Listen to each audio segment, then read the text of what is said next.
Three billionaires. Three completely different visions for powering the planet. But here's what nobody is talking about. Only one of these approaches is actually operational right now. The other two? One's still theoretical, and one won't be ready until 2030. So which billionaire is actually winning the energy battle? Let's find out. Welcome to the Green Blueprint. I'm your host, and today we're breaking down the billionaire energy battle that could reshape how 8 billion people get electricity. Bill Gates wants nuclear reliability. Elon Musk wants to beam power from space. And Jeff Bezos? He's already brought clean energy to 240 million people with almost zero marketing hype. This video is part of our Global Sustainable Projects series, and by the end, you'll understand which approach could actually power your future. Let's dive in. Billionaire number 1, Bill Gates and the nuclear gamble. Deep in Kemmerer, Wyoming, something extraordinary is being built.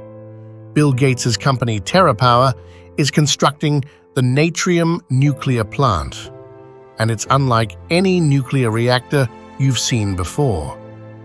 This isn't your grandfather's nuclear power. This is a 345 megawatt advanced sodium-cooled reactor with a twist. It can boost output to 500 megawatts during peak demand using molten salt energy storage. Here's why that matters. Solar and wind are great, but they're intermittent. The sun doesn't shine at night, wind doesn't blow on command. Gates' nuclear plant solves this by providing 24/7 base load power, the kind of reliable electricity that keeps hospitals running, data centers humming, and your phone charging at 3 a.m. The project cost? $3.4 billion. That's billion with a B. It's a partnership between TerraPower, the US Department of Energy, and Pacific Corp, and it's designed to replace a retiring coal plant on the exact same site. Why does that matter?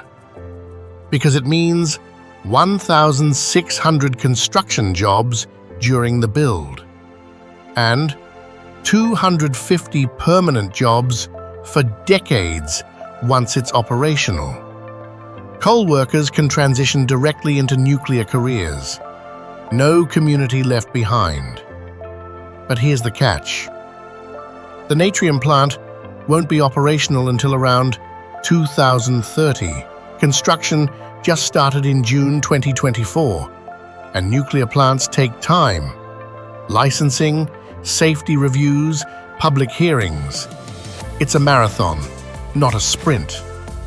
So while Gates has the vision and the funding, he doesn't have the power flowing yet.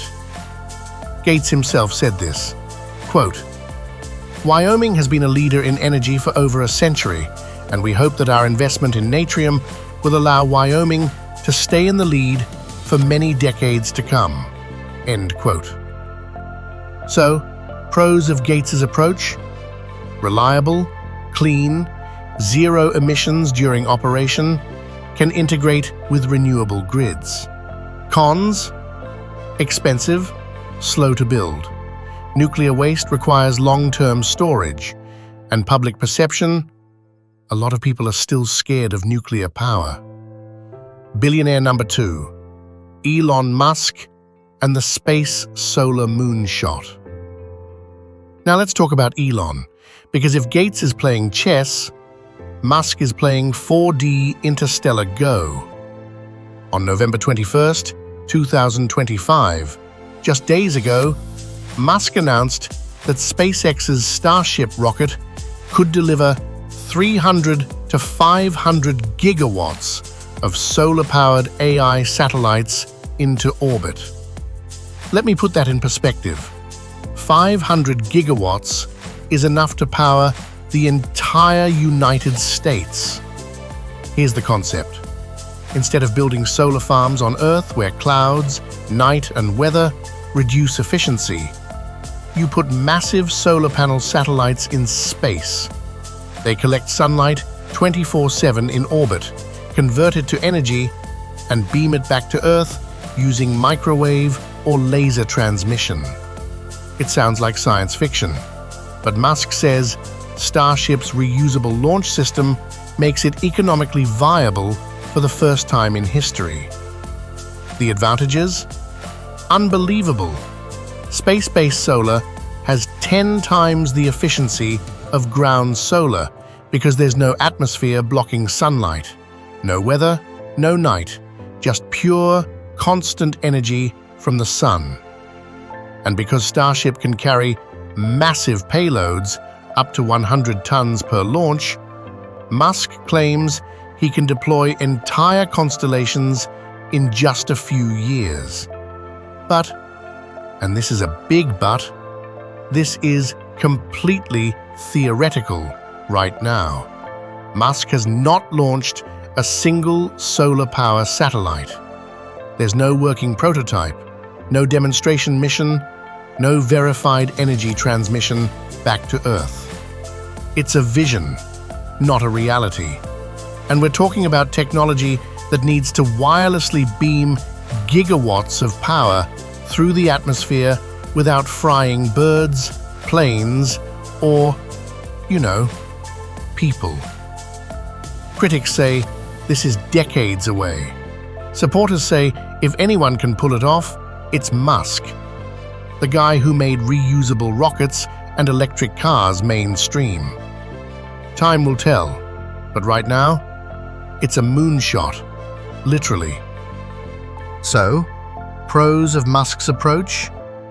Revolutionary potential, infinite solar energy, could power humanity for millennia. Cons? Completely unproven.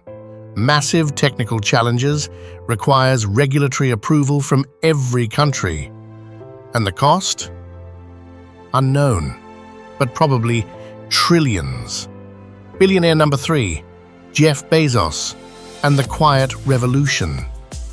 And now, the billionaire nobody is talking about. Jeff Bezos. Specifically, the Bezos Earth Fund's investment in something called GAP, the Global Energy Alliance for People and Planet. And here's what's wild. While Gates and Musk are making headlines with futuristic visions, Bezos has already changed the lives of 240 million people, and most people have no idea. GEAPP launched at the COP26 Climate Summit in 2021, backed by the Bezos Earth Fund, the Rockefeller Foundation, and the IKEA Foundation. Their goal?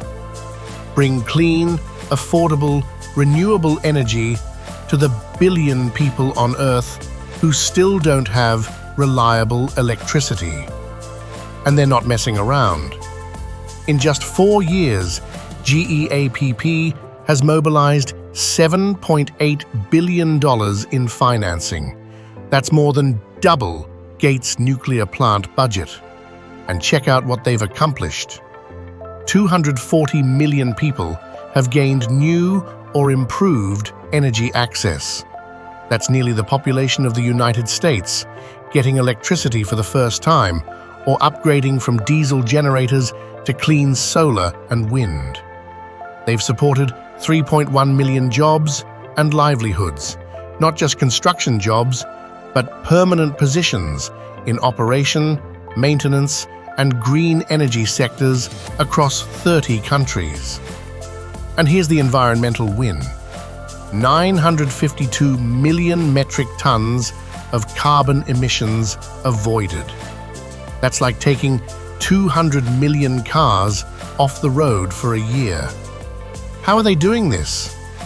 By funding distilled renewable energy, solar microgrids in rural India, battery storage systems in Africa, coal plant retirement programs in Vietnam and Indonesia, mesh grids in Haiti.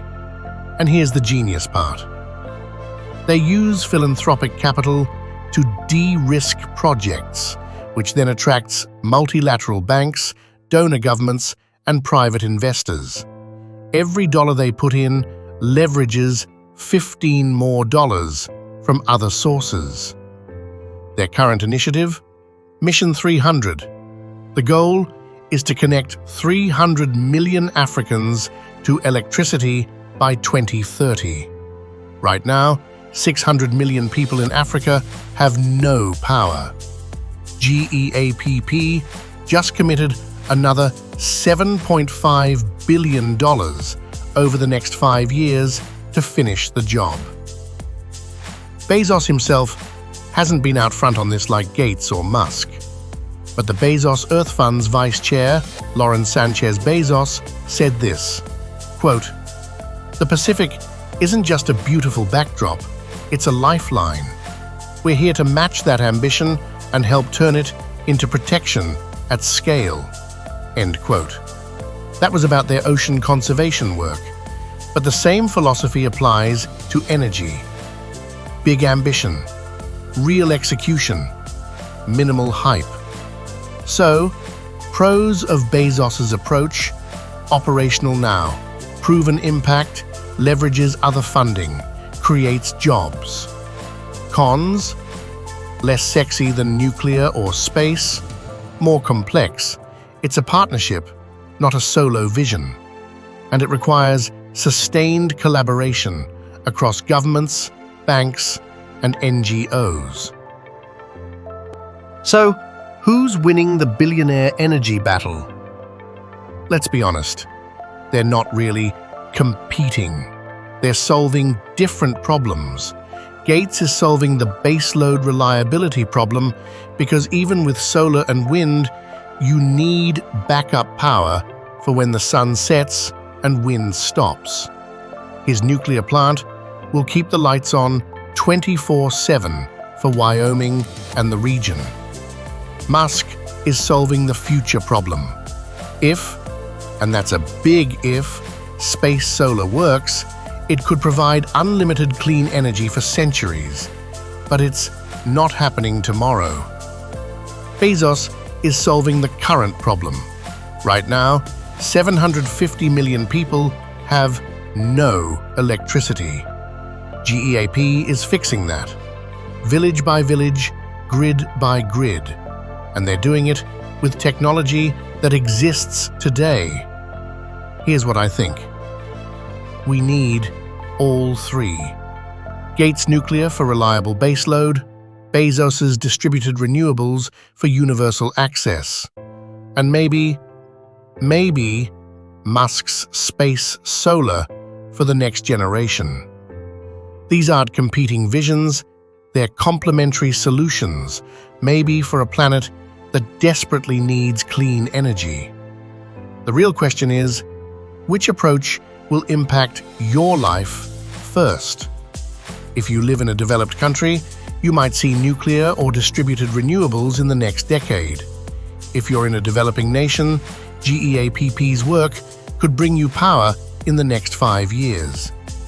And if Musk succeeds, we could all be powered by space solar by 2050. But here's the bottom line. Climate change doesn't care about billionaire egos or futuristic tech.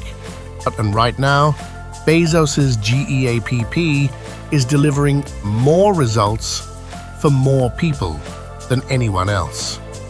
240 million people with power, 3.1 million jobs, nearly 1 billion tons of CO2 avoided. That's not theoretical, that's real. If you want to see how Mr. Beast and Leonardo DiCaprio are tackling reforestation with billions of trees planted, check out our previous video, 3 global projects to reforest our planet. I'll link it in the description.